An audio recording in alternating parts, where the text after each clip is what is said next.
jirtu yoo takka Isaayyaas fi Alsiisii wal fakkaatti yeroo kaan ammoo gara Itoophiyaa dhuftee Itoophiyaa wajjin akka dhaabbattu ka fakkaattu waan gosunitu jira. Somaaliyaallee rakkoo keessoo qabdi. Itoophiyaallee rakkoo keessoo qabdi. Kanaafuu ejjennoo cimaa qabaachuu hin dandeettu. Itoophiyaallee rakkoo keessoo irraa kan kahe ejjennoon Itoophiyaa kun gad dhaabbachuu akka hin dandeenyettu wanni tokko tokko irraa mul'achaa jira. Daawwattoota keenya jaallatamoo fi kabajamoo oduu fi xiinxala isin biraan gahaa jirra. Waan Jawaar Mohammadii kana akkamittu laaltaa namni naan jettanii hedduutu jira. Keessattuu namni Oromoo akka malee burjaajii keessa seenaa jira. Wanni an argaa jiru. Oromoon daayaspooraa dadammaqiinsi guddaallee mul'achaa jira. Jawaari garam qabate nuun deema waan jedhullee hin beekani. Jawaari garam nuun deema kaayoon isaa maali? Waan kalee irraa hagam tokko baratee jira. Oromoo yeroo hundaayyuu dhufa darba hin qabsoofti. Qabsoonni bakkaan hin baatu, galmaan hin baatu. Kaayoon Jawaari diriirattu maali waan jedhu gaafii hedduu namni kakaasa. Kan ammoo walgahii hedduu sagantaa kitaaba mallatteessullee mariillee Jawaar waan geggeessuuf sanirratti gaafachuu haasahuu akka dandeettan asumaan addeessuu barbaada. Kaan ammoo kalammaffaa xiqqaattu guddattu Oromoo harka qaba. Dorgommiin Jawaar Mohammadiitii fi Abiy Ahmed jidduutti geggeeffamu waan Oromoo harka qabdu xiqqaa kana Oromoo harka buusuu dandayaa sodaa jettuttu dhagahama. Sodaa jettutti bifa adda addaatiin dhiyaachaa jira. Sun irratti wanni an jechuu barbaadu yookaan ammoo wanni an jechuu barbaadu takkaa lamattu jira. Ka jalqabaa kana. Ka jalqabaa Jawaar Mohammad yeroo kanatti dhufuun isaa yeroo kanatti ka'uun isaa waan akka malee dansaati. Waan gaariidha.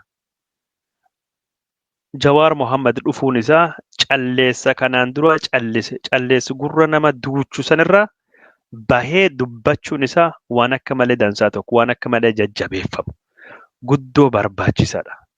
Baguma gabbahee baguma dubbatee bagum daayaspooraa rafaa turellee ummata biyya keessaa hirriba du'a keessa turellee dadammaqse hirriba keessaa kaase.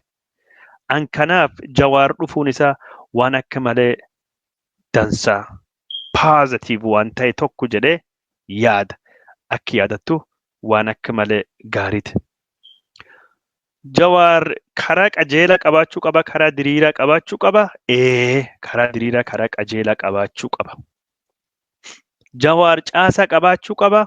Shakkii tokko malee caasaa qabaachuu qaba. Kan hundattuu isinii walii gala.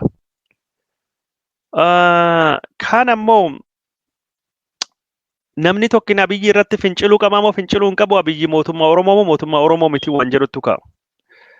Mootummaa Oromootii fi mootummaa Oromoo ta'uu dhabuu mootummaa tokko hojii isaatiin ilaalama. Dhuga warri aangoo gubbaa jiru Oromoodha dhiigan. Dhuga mootummaan kunneen bifa Oromoo waan gaggarii hin qaqqaba. Ayyaan Irreechaa akkaataa itti kabajaman aadaan Oromoo faatii akkaataa itti mul'atu wanni garii olaalte mootummaa Oromoo jedhan. Garuu miidhaan mootummaan kun Oromoo irratti dhaqqabsaa jirullee haguma sani daangaa hin qabne. Wanni Wallaggaa ta'aa jirtu. Barumsi hin jiru, caasaan mootummaa hin jiru, ajjeechaan bakka hundattuu jira. Yoo deemtanii Gooroo Doolaa, godina Gujii Bahaa, godina Booranaa Bahaa bakka hedduu godina Arsii keessattuu ammoo ni deema jira. Arsii Bahaatii fi Arsii Lixaa keessattuu Baalee hundaa keessatti ammaan tan ajjeechaan aadaa taatee jirti. Seera taatee jirti. Nagaan hin jiru, bobbaafatanii galuun hin jiru. Rakkoon akka malee babal'achaa jirti. Oromiyaa keessatti bakka hedduutti rakkoon gurguddoon dhufaa jirti. Kanaaf mootummaan kunin waan kan hundaayyuu ammaan tana furuu fi fedhii hin qabu. Fedhii hin qabu. Dhiibbaa irratti godhamee akka inni furu godhuun mootummaa kana yookaan yoo inni hin taane ammoo mootummaa biraa kan uummataaf ta'uun bakka buusuun dirqama yeroon gaafattuu jechuudha. An kanaaf sochii kan waan ammaan tan deemaa jira kana sirriidha waan yeroo isaa eeggate jedhee itti amanaa jechuudha. Wanni kunin sila haadhaa miti har'aan dura ta'uu qabdee Jawaar Mohammed agarra callisuu hin qabu. Garuu ammallee isaatiin dubbachuun isaa waan gaarii wanni an jedhee yaaduu fi waan kana jechuudha. Mootummaan kun sun qofaa miti, security qofaa miti. Yeroo ammaan tana ummati Oromoo rakkoo guddaa qaba. Miidhaa guddaatu dhaqqabaa jira. Kan hundaayyuu dagatee wanni xiyyeeffannaan isaa kataate Finfinnee bareechuu, magaalota ijaaruu jedhee rakkoo walxaxxuu, rakkoo misoomaa, rakkoolee hawaasummaa, rakkoo siyaasaa, rakkoo nageenyaa san hunda dagatee ammaan tan wanni mootummaan godhu kooriidarii fi magaala diiguu qofa. Anamme ganama kana awwadaa irra namni naa bilbile. Awwadaahi magaalii wanni isin qabdu asfaaltii gubbaa waan jiru hunda diiganii jiranii achi gibira nuun jedhanii jimaa gurgurannee wanni jennu hundaa harka nu fuudhaa mootummaan. Kofalee akkasuma kofalee wanni jiru kofalee asfaaltii gubbaa jira. Asfaaltii karaa Shaashamannee Baalee Roobee Gobbaa deemu sun karaa san gubbaa manni jiru cuftu diigame gaazaa fakkeessanii jiranii. Magaaluu waraanii itti baname fakkaata malee magaalaa misoomitti deemaa jiru hin fakkaatudhaan magaalota hunda keessattuu manni diigamee jira. Hayyee magaalaa bareechuun waan tokko magaalaa jijjiiruun waan tokko garuu wanni kun hagam tokko yeroo isa eeggate. Uummatii manirra diigamu kun kan waan nyaatu waan dhugu dhabee rakkasu deebisee mana kan ittiin ijaarrachuuf maallaqa hin qaba. Uummatii gibirii miidhaa guddaa irratti hin dhaqqabsaa jiru. Sababa waraanaatiif sababa rakkoo nageenyaatiin wal qabatee kan daldalachuu, babbaafachuu, tikfachuu, barachuu hin dandeenye humni kamiyyuu waan kan ijaarrata. Wanni kun xiinxalamee jira. Waa takka ammallee irra deebi'ee dubbadha. Waa takka ammallee deebi'ee dubbachuu barbaada. Oromoo dhageeffadhaa. Finfinnee keessa mana hedduutu diigame. Kaasaanchisiitu manatti diigama. Awwaarettu, Dooroo Maaneqaattu, Piyaassattu bakka hedduutti manneen diigaman Finfinnee keessatti. Manneen diigaman san hundaayyuu beenyattu kaffalameef. Beenya jechuun beektanii compensation kaasattu kaffalameef. Man warra Amaaraa harki guddaan Finfinnee keessaa manneen kan warraati. Adaanech Abebee birrii biiliyoonii 15 kaffallee jirra jettee televizyiinii gubbaattuu gabbaatee warraaf beenyaan kaffalameef. Warri jechuun Itoophiyaa gulantaa tokkootidha. Manni kan kee yoo Shaashamannee sirra diigamu yookaan manni kan kee Jimmaattu, Aggaarotu sirra diigamu, Awwadaayittu diigamu, Kofaleettu diigamu, Naqamteettu diigamu. Manni Oromoo Oromiyaa keessattuu ka diigamu beenyaan hin kaffalamu. Manni Oromoo Oromiyaa keessa beenyaan hin kaffalamu. Baalee Gizee Oromoon jedhan. Baalee Gizee Oromoon jedhani maqaan Oromoon ittiin bade Baalee Gizeedha. Baalee Gizee jedhee warri bira nu jibbaa warri maqaa Baalee Gizee dhawatu jedhama immoo warri maqaa Baalee Gizummaatiin aangoo gubbaa jiru uummata Baalee Gizee ittiin jedhee maqaa warraatiin maqaan badu beenyaa hin kaffalu. Oromiyaa keessatti manni kan keessirra diigamu jedhamu mursiittu diiga abbaatu diigata. Abbaattu mana diigamu mana seeraan lafa fudhate mana kaartaa qabu pilaanii qabu gibiritti kaffale. Seer qabeessi man ta'e dhufee mootummaan irra diiga. Diigi ittiin jedhe ittiin ittima. Abbaatu diiguu qabu. Yoo abbaan hin diigne mootummaan dhufee diigee jennaan waan inni diigen sun marro lama kaffalchiisa. Sanuu waan garii amma Jimmaa faatti waan hin dhagaa jiru jechuun bakka Oromiyaa birallee akkasuma yoo diigamee fakkeenyaaf waan tokkotti jira waan kooriidarii mootummaan baajetii hin qabu abbaatu tolfata. Mootummaan ifa akkasii pooligoos kana dhaabi bakka akkasii korreentii akkasii biti muka irratti mari san hundaayyuu maallaqa keetiin bitta. Finfinnee mootummaatti godha. Oromiyaa keessa mootummaan baajetii hin qabu mootummaan Oromiyaa uummata godhata. Dirqama.